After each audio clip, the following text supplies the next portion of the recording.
बिस्मिल्लाहिर्रहमानिर्रहीम। अल्लाहुम्मा सल्ली अला मुहम्मद व अला आलि व बारिक व सल्लिम अलैहि। Dear students, today we are going to discuss lecture 9 of biology chapter 1. Now in this lecture our topic of study is biological method of study. आपकी किताब में सिर्फ जो है वो बायोलॉजिकल मेथड है। तो बायोलॉजिकल मेथड का अगर लफ्जी मतलब करें तो वो हयातियाती तरीकाकार, लेकिन किस चीज का? स्टडी का यानी मुतालिया का, यानी कि बायोलॉजी का सब्जेक्ट पढ़ने का तरीका क्या होता है। डियर स्टूडेंट्स, पहले जो है वो हम इस टॉपिक का छोटा सा इंट्रोडक्शन जो है वो आपकी किताब से कर रहे हैं। ये टॉपिक आपकी किताब में पेज 9 पर मौजूद है। तो कोई भी साइंस जो है वो एक सिस्टमटाइज्ड नॉलेज होता है, ऑर्गेनाइज्ड नॉलेज होता है। साइंस इज सिस्टमटाइज्ड मतलब ऑर्गेनाइज्ड नॉलेज है। देखें, आप फर्ज कर ले कि आप कहते हैं कि आपको जो है वो सर गुलाम हुसैन, नुमान साहब, जिशान साहब और इंग्लिश के जैगन साहब जो हैं वो आपको मज़ामीन पढ़ाते हैं। तो आप कभी किसी का पहले नाम ले दें, किसी का पहले नाम ले दें, आपसे 2-3 मरतबा पूछा जाए, आप बार बार तरतीब बदल दें, तो वो नॉलेज है। लेकिन अगर आप जो है वो तरतीब में बताएं कि जी मुझे सबसे पहला पीरियड जो है वो जिशान साहब पढ़ाते हैं, दूसरा पीरियड जो है वो सर गुलाम हुसैन केमिस्ट्री का पढ़ाते हैं, तीसरा जो है वो नुमान जीरक साहब जो हैं वो फिजिक्स का पढ़ाते हैं, चौथा पीरियड जो है वो फिर सर गुलाम हुसैन बायोलॉजी का पढ़ाते हैं और 5वां पीरियड जो है वो आखिर में जो है वो हमारा जैगन साहब पढ़ाते हैं। तो ये आपने एक जब भी किसी ने पूछा आपने इसी तरतीब में टीचर्स का नाम बताया, तो वो फिर क्या बन जाता है? एक साइंटिफिक डाटा बन जाता है। तो नॉलेज रैंडम होता है, और जबकि साइंस जो है वो एक रिकॉर्डेड ऑर्गेनाइज्ड एक ऐसा डाटा या नॉलेज होता है जिससे आप कोई जल्द अज जल्द जो है वो किसी नतीजे पे पहुंच सकें। आजकल तो अखबारात को भी के सफ़हात जो है वो भी उनके ऊपर भी जो डाटा इंफॉर्मेशन होता है उसको भी सिस्टमटाइज किया गया हुआ होता है कि ये पहले अहम खबरों का है, फिर शहर की खबरें आ गई, फिर तिजारत की खबरें आ गई, स्पोर्ट्स की खबरें आ गई, फिर कॉलम्स आ गए तरतीब के साथ। बहरहाल जो है साइंस जो है बायोलॉजिकल साइंस जो है ये भी बेटा इसकी अपनी एक सेट मेथोडोलॉजी है, इसकी अपनी एक सेट मेथोडोलॉजी है कि ये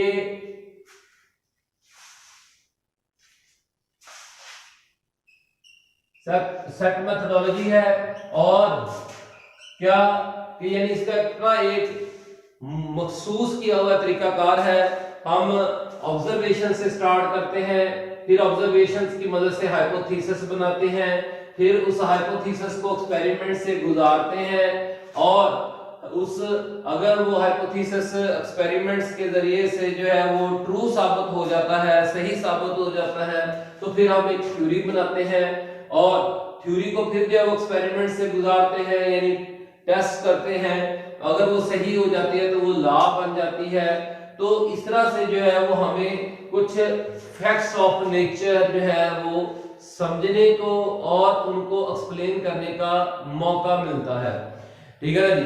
तो बेटा ये जरूरी नहीं है कि सिर्फ जो है वो फैक्ट्स ऑफ नेचर, बल्कि जो बायोलॉजिकल प्रॉब्लम्स हैं जैसे एपिडेमिक डिजीजेस हैं उनको सॉल्व करना, फूड की शॉर्टेज को सॉल्व करना, वाटर शॉर्टेज, इसी तरह से जो है वो फूड वाटर टॉलरेंट और सॉल्ट टॉलरेंट वगैरह varieties of plants and animals synthesise करना, ये सब भी इसी तरीके से हो सकता है। यानी बायोलॉजिकल इवेंट्स या बायोलॉजिकल इश्यूज, बायोलॉजिकल प्रॉब्लम्स को सॉल्व करने के लिए भी हम यही set methodology of biological study इस्तेमाल करते हैं। तो बायोलॉजिकल साइंस जो है इसकी बेस जो है it is also based on जो है साइंटिफिक इंक्वायरी जो है, यानी साइंटिफिक रिसर्च के जरिए से जो है experimental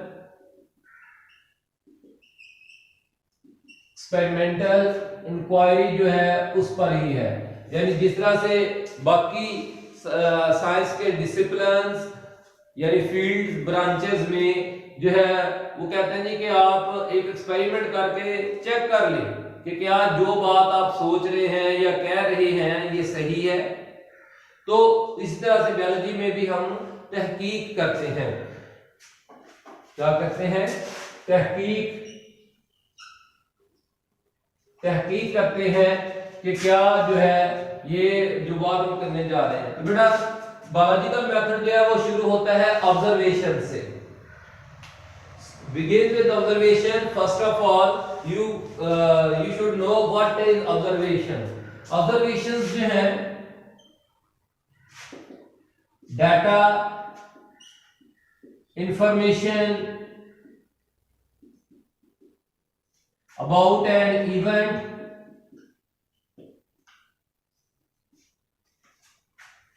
that is obtained by our senses,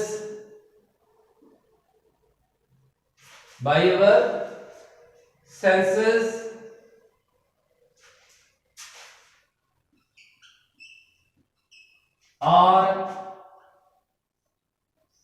instruments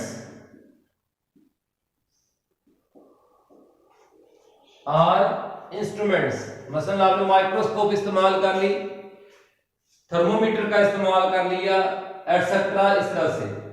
तो कोई भी ऐसा डाटा इंफॉर्मेशन जो किसी इवेंट के मतलब, किसी बात के मतलब, कोई पॉइंट के मतलब, कोई प्रोसेस के मतलब, कोई इशू के मतलब, कोई प्रॉब्लम के मतलब हासिल किया जाता है, हम अपनी सेंसेस जैसे आंख, कान, नोज, इस तरह से आर इंस्ट्रूमेंट्स या कोई आलात की मदद से ऐसे डाटा या इंफॉर्मेशन को हम क्या कहते हैं?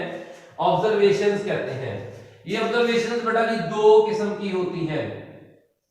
ये दो किस्म की होती हैं। क्वांटिटेटिव ऑब्जर्वेशंस, पहले नंबर पे कर लेते हैं qualitative observations,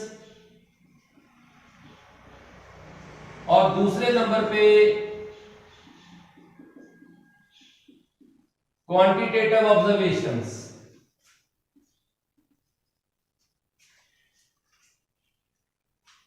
Qualitative observations are not described by numbers, हम उनको नंबर से रिप्रेजेंट नहीं करते, जबकि quantitative observations are described by numbers. मसलन एक स्टूडेंट कहता है कि जी बाहर बहुत गर्मी है, मैं जाता हूं, मैं कहता हूं यार मुझे तो गर्मी नहीं लग रही। तो ये उस स्टूडेंट की क्वालिटेटिव ऑब्जर्वेशन थी, ठीक है ना। हो सकता है कि उसको गर्मी महसूस हो रही हो और वो गर्मी को बर्दाश्त ना कर सकता हो और मैं बर्दाश्त कर सकता हूं, तो इस तरह से। लेकिन दूसरा स्टूडेंट आके कहता है कि सर बाहर जो 45 डिग्री सेल्सियस टेम्परेचर है, तो वो चाहे मैं हूं या कोई भी हो, चाहे किसी को गर्मी लग रही है या नहीं लग रही है, सब कहेंगे कि इट इज हॉट टुडे। तो इसलिए quantitative observations are more reliable,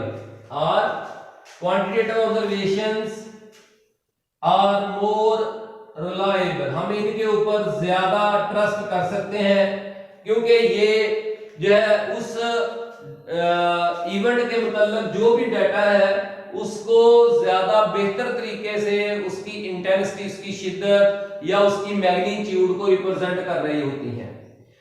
अब बायोलॉजिकल मेथड ऑफ स्टडी का जो अगला पॉइंट है वो बेटा जी है क्या? पहला हो गया ऑब्जर्वेशन, दूसरा क्या है? हाइपोथेसिस। पहले हाइपोथेसिस को हम डिफाइन कर लेते हैं। आपकी किताब में कुछ इस तरह से लिखा हुआ है कि एन ऑब्जर्वर, इसकी definition, An observer organizes its observations. An observer organizes observations into data form and gives statement as per experience and background knowledge of the event. This statement is hypothesis. An observer organizes, तरतीब देता है अपने मुशाहदात को एक data form में, यानी उसका कोई टेबल वगैरह बना लेता है, एंड गिवन, और उससे कोई नतीजा अखज करता है, और फिर क्या देता है, वो नतीजा जो है वो एक स्टेटमेंट है, एक बयान है। तो वो give a statement as per experience, अपने एक्सपीरियंस की बुनियाद पर और उस इवेंट के मतलब अपने बैकग्राउंड नॉलेज की बुनियाद पर। ऐसे को क्या कहते हैं, हाइपोथेसिस। इस तरह के स्टेटमेंट को क्या कहते हैं, hypothesis, which is a tentative explanation of observation, explanation of observation।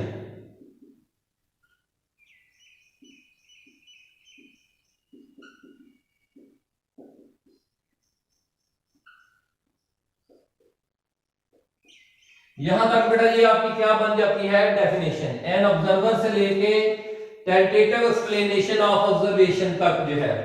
तो अब जो है हम हाइपोथेसिस कैसे बनाते हैं, एट दिस स्टेज हमें जो है वो मालूम होना चाहिए how we the ways of dividing. Dividing का मतलब क्या होता है, मेकिंग। Devising mean making. हम किस तरह से हाइपोथेसिस बनाते हैं। There are two ways of formulating hypothesis. Hypothesis बनाने के दो तरीके हैं। तो उनमें से एक जो है डिडक्टिव रीजनिंग और दूसरा जो है वो इंडक्टिव रीजनिंग। तो लेकिन एक तीसरा भी है, नॉन साइंटिफिक वेज। हाइपोथेसिस जरूरी नहीं है कि इस तरह से ही हो, बाज का बाय चांस इस तरह से भी जो है वो एक हाइपोथेसिस बन जाता है। तो बहरहाल पहला डिस्कस करते हैं डिडक्टिव रीजनिंग। बड़ा जी डिडक्टिव लफ्ज कहां से लिया गया है, डिडक्टिव रीजनिंग।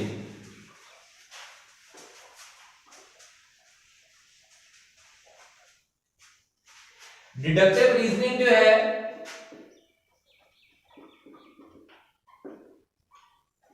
के ऊपर अगर आप गौर करें तो कुछ इस तरह से बात कही गई है। Deductive mean derivation, deduce derive करना, डिडक्टिव डेरिवेशन अखज करना। तो डिडक्टिव में हम क्या करते हैं, कुछ जनरल स्टेटमेंट से जो है हम स्पेसिफिक इवेंट्स को एक्सप्लेन करते हैं। इन डिडक्टिव रीजनिंग, रीजनिंग का मतलब है वजह तलाश करना, बहस करना, जो है वो रीजंस देना। तो जरा देखें कि इसमें हमारा डिस्कस करने का क्या होगा कि हम जनरल स्टेटमेंट से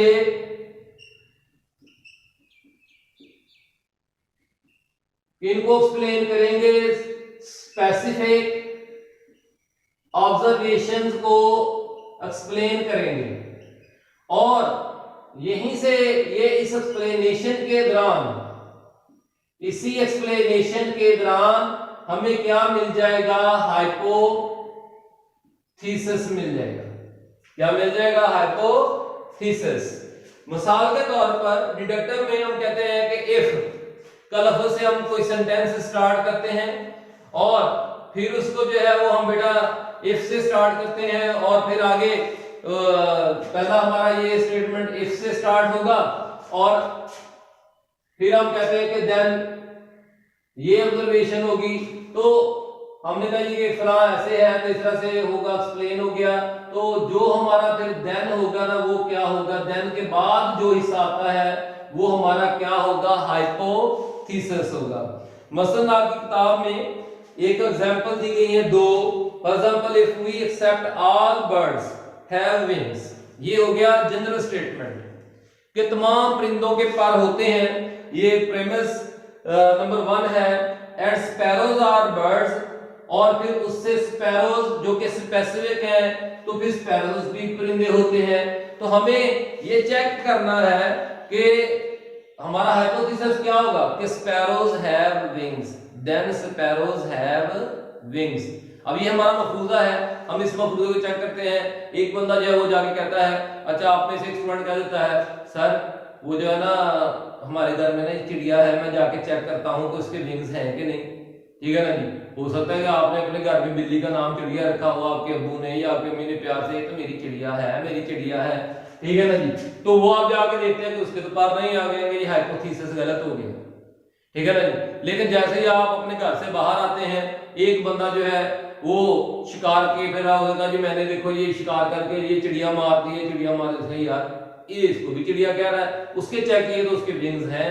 तो इस तरह मतलब आप तो कंफ्यूज हो गए, लेकिन मेरा काम मसला हल हो गया कि क्या पहले हमने कहना कि ऑल बर्ड्स हैव विंग्स, ये general statement, sparrows are birds. तो फिर हमने चेक करना है, तो मफरूजा हमने क्या बना कि स्पैरोज हैव विंग्स, इस तरह से। तो बड़ा जी जो है sparrows are birds, then we conclude that sparrows are wings. तो स्पैरोज हैव विंग्स जो है वो हमारा हाइपोथेसिस है। इस तरह से एक एग्जांपल और आपकी किताब में डिडक्टिव रीजनिंग के लिए दी गई है। क्या दी कि if all green plants require sunlight for photosynthesis, ये जनरल है, ये बेटा क्या है, ये जनरल है। तो देन एनी ग्रीन, अब ये जो हम बात करने जा रहे हैं ये हाइपोथेसिस है। Then any green plant when placed in dark wood not synthesise glucose, कि अगर किसी पौधे को जो है वो हम तारीकी में रख दें तो वो ग्लूकोज सिंथेसाइज नहीं करेगा, ये मफरूजा है। आप क्या करें, उस पौधे को तारीकी में रख के देख लें, अगर जो है वो ग्लूकोज और दूसरे ऑर्गेनिक सब्सटेंसेस वो बनाता है तो हाइपोथेसिस गलत हो गया। और अगर यानी फिर क्या हाइपोथेसिस गलत हो गया, light is not necessary for photosynthesis. लेकिन अगर वो नहीं बनाता तो हाइपोथेसिस सही हो गया, light is necessary for photosynthesis. तो बेटा जी अगला जो वे है, नेक्स्ट जो वे है वो है इंडक्टिव रीजनिंग। क्या है, इंडक्टिव रीजनिंग।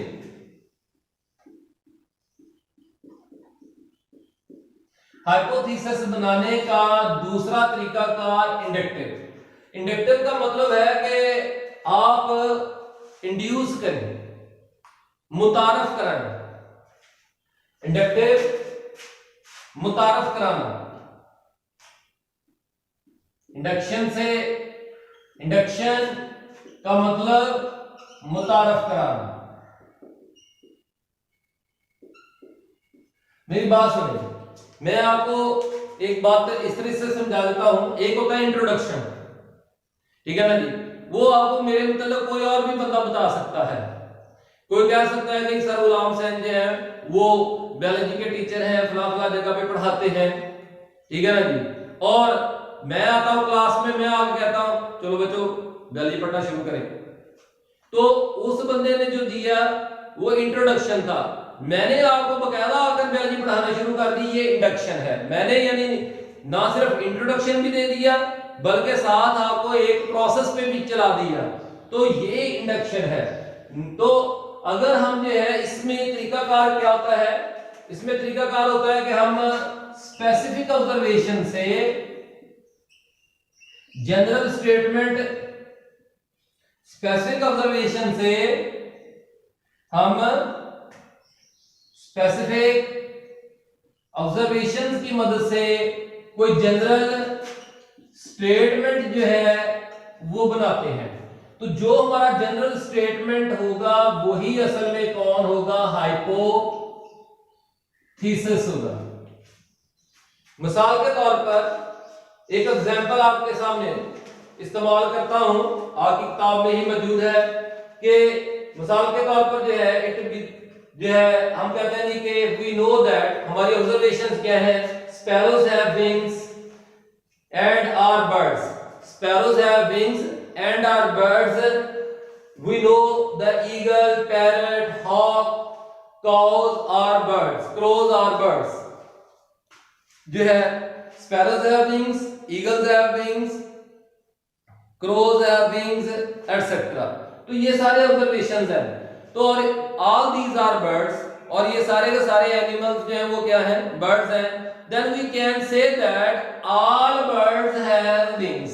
All birds, हम सारी बातों को, हमने स्पैरोज को बर्ड्स कहा और जो है क्रोज को बर्ड्स कहा, पैरट्स को हमने बर्ड्स कहा, ईगल्स को हमने बर्ड्स कहा, और इन सब के पास विंग्स हैं। तो फिर हम ये कह सकते हैं इस नतीजा से कि ऑल बर्ड्स हैव विंग। तो ये हमारा इस तरह से साइंस में बेटा जी mostly used, mostly hypothesis, hypothesis बेटा जी सिंगुलर प्लूरल, प्लूरल हो जाए तो ईएस, सिंगुलर होगा तो IS. Mostly hypothesis are formed science में बाय इंडक्टिव मेथड। इसी इंडक्टिव मेथड के जरिए से ही ज्यादातर जो है वो साइंस में हाइपोथेसिस बनाई जाती है, यानी स्पेसिफिक ऑब्जर्वेशंस की मदद से कोई नतीजे पे पहुंचा जाता है। तो अब आखिरी मेथड जो है नॉन साइंटिफिक वेज, हाइपोथेसिस को नॉन साइंटिफिक वेज से भी बनाया जाता है। अगर आप की किताब को देखें तो ऐसे भी तरीके हैं, इंट्यूशन और इमेजिनेशन, इंट्यूशन और इमेजिनेशन। इंट्यूशन का लफ्ज़ी मतलब होता है नींद ख्वाब की, यानी आप दरमियानी सी नींद के दरमियान में है। बात ये होती है कि जैसे अभी आपने अपने मैट्रिक के पेपर दिए, आप जो है वो रात के 3 बजे तक पढ़ते रहे और फिर आप जो है वो सो गए कि चलो कुछ थोड़ा सा रेस्ट कर ले ताकि सुबह जो पेपर दें। तो वो नींद में भी आप पढ़ रहे हैं और पढ़ते पढ़ते जो है वो आप किसी पॉइंट पे पहुंच जाते हैं कि हाँ फला टॉपिक में वो पॉइंट मुझे समझ में नहीं आ रहा था, वो ऐसे है। तो वो आपका एक हाइपोथेसिस भी बन सकता है, या आप खुद वैसे ही सपोज कर लें इमेजिनेशन से। एस्थेटिक प्रेफरेंस, एस्थेटिक प्रेफरेंस जो है इससे मुराद जाती पसंद नापसंद। आपको किसी हाइपोथेसिस के किसी ऑब्जर्वेशन के मतलब जो हाइपोथेसिस है वो कहते हैं नहीं नहीं ये नहीं ठीक, आपने उसको नहीं, आप कहते हैं मुझे ये ना ये अच्छा लगता है तो ये सही लगता है। तो ये इस तरह से भी हाइपोथेसिस बन सकता है।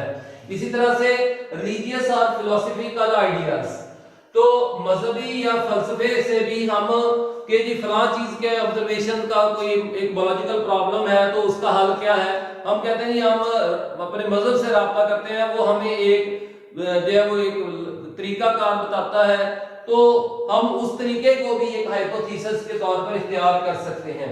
Comparison and analogy with other process, comparison and analogy with other process, इसमें आप एक इवेंट के मतलब जो ऑब्जर्वेशंस हैं उसको कंपेयर करना शुरू कर दें दूसरे से। जैसे जो है आजकल कोरोना की वैक्सीन के मतलब जो है वो एक तरीका कार इख्तियार किया जा रहा है वैक्सीन बनाने का, या जो है वो एंटीबॉडीज हासिल करने का जी पास्चर के ही तरीके के साथ कंपेयर किया जा रहा है। तो ये भी एक तरीका कार इख्तियार, ये कंपैरिजन एनालॉजी। तो इस तरह से भी मफरूजे बनाए जाते हैं। और इसी तरह से discovery of one thing while looking some other, एक चीज आप और ढूंढ रहे हैं, आपको किसी और इवेंट के मतलब कोई हाइपोथेसिस मिल जाए। दीस वेज सम, ये non scientific way sometimes work but they are not ये बेसिस फॉर साइंटिफिक हाइपोथेसिस बन जाते हैं। तो बहरहाल हम जो है अब आगे चलते हैं कि हाइपोथेसिस के बाद जो काम करना है वो है एक्सपेरिमेंट्स, टेस्टिंग। अगला जो हमारा स्टेप ऑफ बायोलॉजिकल ऑब्जर्वेशन है वो क्या है?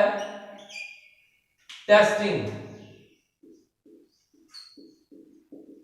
Testing, experiment. हम अपने हाइपोथेसिस को एक्सपेरिमेंट से गुजारेंगे और एक्सपेरिमेंट से गुजारते हुए इस बात का ख्याल रखना है कि हम कोशिश करेंगे try to possible falsify our own made hypothesis. हम अपने ही बनाए हुए हाइपोथेसिस को एक्सपेरिमेंट का ऐसा प्रोसीजर डिजाइन करेंगे एक्सपेरिमेंट का प्रोसीजर ऐसा होना चाहिए टू फॉल्सिफाई द हाइपोथेसिस, कि वो हाइपोथेसिस को गलत कर दे। हमें खुद ऐसा करना है। क्यों? देखें, हमने एक मफरूजतन बात बना ली, पहले हम उसको चेक कर लें कि वो गलत तो नहीं है। अगर वो गलत नहीं है, अगर वो गलत नहीं है तो फिर दूसरे लोग भी उसको सही मानेंगे। अगर वो हमने कहा नहीं यार ये ठीक है, सही है, ठीक है ना जी, और दूसरा बंदा चेक कर लो ये खराब है, तो वहीं पे बंदे की दूसरे ही बंदे ने मदद कर दी। तो जबकि आपके बनाए हुए हाइपोथेसिस को पूरी दुनिया में डिस्कस करना होता है, तो बहुत सारे लोग तनकीद करने वाले बैठे हैं, तो पहले आप खुद तनकीद करके उसको कंफर्म कर लें कि क्या वो सही है कि नहीं। देखिए बेटा जी, अगर दो ही बातें हैं, दो ही पॉसिबिलिटीज है, दो ही पॉसिबिलिटीज है, क्या जी, हाइपोथेसिस रिजेक्टेड हो जाए। अगर तो रिजेक्टेड हो जाएगा तो दोबारा से किधर चल जाएंगे, formulation of hypothesis again, formulation of hypothesis again, नया हाइपोथेसिस बनाए, फिर दोबारा से एक और हाइपोथेसिस बनाए, और अगर जो है वो रिजेक्ट नहीं होता, ठीक है ना जी, प्रूव्ड ट्रू, वो सही साबित हो जाता है। आपने हाइपोथेसिस में सोचा कि जो है ऑल बर्ड्स हैव विंग्स, और एक आदमी जो है वो जाता हुआ तो कहता है जी कि मैंने जो है वो एक ऑस्ट्रेलियन पैरट देखा, जैसा परिंदा देखा। आगे के तुम ऑस्ट्रेलियन पैरट को क्या कहते हो, परिंदा कहते हो? चेक कर लेते हैं, चेक कर लेते हैं। अगर उसके विंग्स आ जाते हैं तो वो हाइपोथेसिस सही हो गया, अगर उसके विंग्स नहीं आते तो वो रिजेक्टेड हो गया। तो बेटा जी हाइपोथेसिस अगर ट्रू हो जाता है तो फिर आपने उसको दोबारा से फिर क्या, फर्दर रिपीटेड एक्सपेरिमेंट्स, फिर एक दफा जो है मजीद बार बार एक्सपेरिमेंट्स में से गुजारना है, और अगर वो तब भी वो ट्रू रहता है, फिर वो ट्रू का ट्रू रहता है, तो समझ लें कि वो अब सही है, ट्रू राइट हाइपोथेसिस है। तो ऐसे राइट हाइपोथेसिस को इस्तेमाल किया जाएगा, क्या अब हाइपोथेसिस नहीं कहा जाएगा, theory, which is the next step of biological method of study. Theory को कैसे बनाना है कि थ्योरी में testing of hypothesis, testing of hypothesis, उससे हमें एक सीरीज ऑफ हाइपोथेसिस मिल जाएगी। जो सीरीज ऑफ हाइपोथेसिस होगी उसको हम क्या कहेंगे, सीरीज, एक ग्रुप मिल जाएगा पूरे का पूरा, उसको हम क्या कह देंगे, थ्योरी। जरा देखें कि एनी हाइपोथेसिस, मैं डेफिनेशन लिख रहा हूं थ्योरी की, बता रहा हूं आपको, पेज 10 पर मौजूद है। एनी हाइपोथेसिस, पैराग्राफ 3 में सेकंड लाइन से, any hypothesis that is tested again and again, किसी हाइपोथेसिस को जब आपने बार बार चेक कर लिया हो और जो है इट सर्वाइव्स, और वो बच जाता हो, and without being ever being falsified, और वो कभी भी गलत साबित ना होता हो, will supported and is generally accepted, उसको कई एक्सपेरिमेंट के रिजल्ट्स सपोर्ट कर रहे हो हाइपोथेसिस को, उसको हम ट्रू कर लेते हैं, यानी एक्सेप्ट कर लेते हैं कि यही इस बायोलॉजिकल इवेंट का सॉल्यूशन है। तो फिर बेटा जी क्या हो जाता है, this may be used as for the formulating of further hypothesis, इस हाइपोथेसिस से हम मजीद वो जो ट्रू हाइपोथेसिस है उससे मजीद हाइपोथेसिस बना सकते हैं। soon there is a series of hypotheses, जल्द ही हमारे पास जो है क्या होगा, हाइपोथेसिस की एक सीरीज मौजूद होगी, अच्छा खासा experimentally proved, experimentally accepted hypothesis का एक ग्रुप होगा, और ऐसे ग्रुप को हम फिर क्या कहते हैं, तो supported by the results of many tests which is called a theory, which is called a theory। तो बेटा जी क्या बन गया, there is a series of, definition कैसे बन गई थ्योरी की, मैं रिपीट कर दूं, there is a series of hypotheses supported by the results of many tests which is called a theory, जिसे हम क्या कहते हैं, थ्योरी का नाम देते हैं। तो अब बेटा जी जो है वो एक थ्योरी जो है बनाने का तरीकाकार भी आपके सामने आ गया कि हमें एक थ्योरी को जो है वो प्रूव्ड एक्सपेरिमेंट्स की मदद से बनाना है।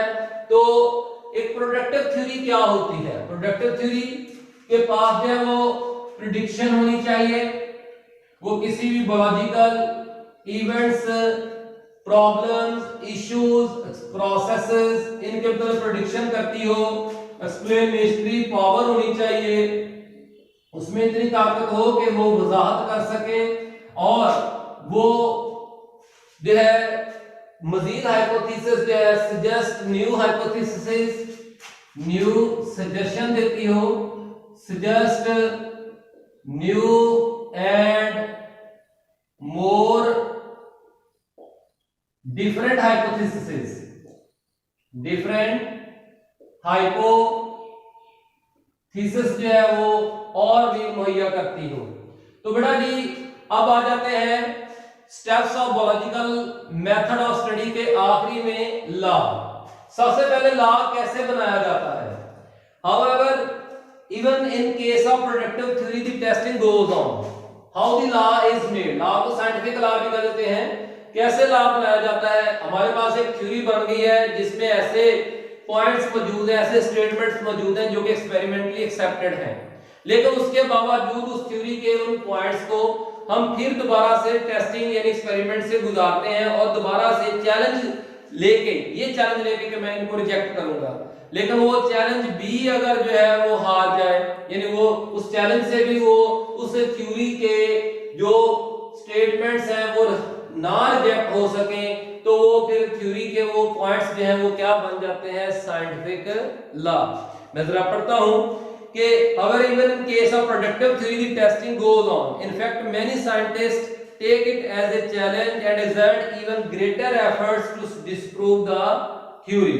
If theory survives this is skeptical. Definition आ गई, क्या आ गई है? Definition आ गई है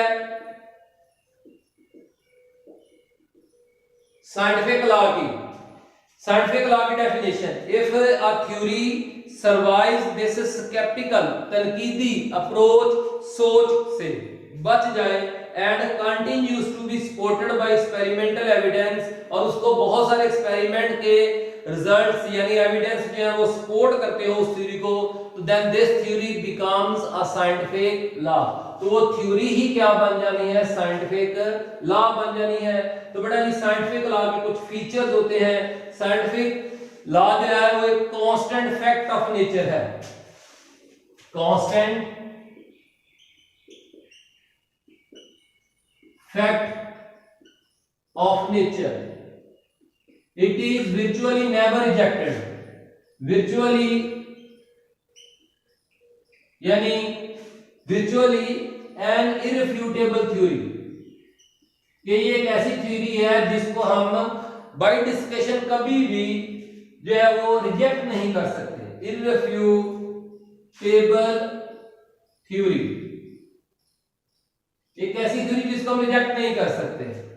तो बेटा जी बायोलॉजी के अंदर लॉज की कमी होती है। वजह यह है कि biological world is elusive in nature, ये हमें बहुत धोखा देती है, इसलिए हम जो है वो कभी भी कोई एक कांस्टेंट किस्म का फैक्ट इसके मतलब नहीं बना सकते। मसलन आप एक दरख्त से जो है वो 5 आम ले लें और 5 आमों के पीस एक एक काट के रख लें, हर पीस को हर आम में से एक एक पीस खाएं, सबका जायका एक जैसा नहीं होगा। आप ये नहीं कह सकते कि इस दरख्त के सारे आम मीठे होते हैं, ठीक है ना जी। तो कहने का मेरा मकसद ये है, आप कह रहे हैं कि सारे इंसान जो है वो एक जैसे होते हैं, कद में मुश्किल है, क्योंकि किसी की हाइट जो है वो में थोड़ा थोड़ा फर्क पड़ ही जाता है। तो हम जो है वो बायोलॉजिकल वर्ल्ड यानी लिविंग ऑर्गेनिज्म जो है वो अपनी वर्किंग में, अपनी इंडिविजुअल कैरेक्टर्स में इतने ज्यादा यूनिक होते हैं कि हम जो है वो धोखा खाते रहते हैं, और इसलिए हम जो है वो कोई जनरल लॉ जो है वो जो है वो बायोलॉजी में नहीं बनाते। बायोलॉजी में कुछ लॉज है भी, जैसे वो ग्रेगर जॉन मेंडल के लॉ ऑफ इनहेरिटेंसेस आपने पढ़े हैं, law of segregation and law of independent assortment. इस तरह से सेकंड ईयर बायोलॉजी में आप हार्डी वेनबर्ग लॉ जो है वो पढ़ेंगे। तो 2-4 लॉज बायोलॉजी में भी मौजूद हैं। बड़े कोई भी क्वेश्चन हो तो पूछें, इंशाल्लाह ताला जो है वो हम आपके लिए जो है वो हाजिर खिदमत हैं। तो काम की तरफ तवज्जो दें। स्टेप्स आपके सामने हैं आज के टॉपिक में। पहले ऑब्जर्वेशंस, फिर ऑब्जर्वेशंस की मदद से हाइपोथेसिस बनाना, फिर हाइपोथेसिस को जो है वो रीजनिंग में से भी गुजारना और रीजनिंग करके फिर उसको यानी कि बिल्कुल रेक्टिफाइड कर लेना और फिर उसको टेस्टिंग में से गुजारना कि वो ट्रू है या फॉल्स है। अगर वो फॉल्स है यानी रिजेक्ट हो जाता है तो दोबारा से हाइपोथेसिस बनाएं, और अगर वो ट्रू हो जाता है तो उसकी मदद से हम क्या बना सकते हैं, फर्दर हाइपोथेसिस बना सकते हैं। फिर ऐसे बहुत सारे हाइपोथेसिस जो एक्सपेरिमेंटली प्रूव्ड हो वो क्या बनाते हैं, वो उनकी सीरीज, उनका ग्रुप मिलकर क्या बनाता है, थ्योरी बनाता है। फिर थ्योरी प्रोडक्टिव होनी चाहिए। तो अगर हम थ्योरी को भी टेस्टिंग में से गुजारें और उस थ्योरी के जो पॉइंट्स हैं, स्टेटमेंट्स हैं, वो उस टेस्टिंग से सर्वाइव कर जाते हैं तो वो क्या बन जाते हैं, साइंटिफिक लॉ बन जाते हैं। वही थ्योरी क्या बन जाती है, साइंटिफिक लॉ बन जाती है। साइंटिफिक लॉ के फीचर्स क्या है कि कांस्टेंट फैक्ट्स हैं, universal constant facts of universe है, हम इनको रिजेक्ट नहीं कर सकते। और बायोलॉजी के अंदर जो है बहुत थोड़े लॉज पाए जाते हैं ड्यू टू एलुसिव नेचर। तो बायोलॉजी में 2-4 लॉज आपकी एग्जांपल्स आपको हमने दी हैं। कोई भी सवाल हो बेटा पूछें, अल्लाह ताला हम सब के लिए जो है वो आसानियां पैदा फरमाए। शुक्रिया।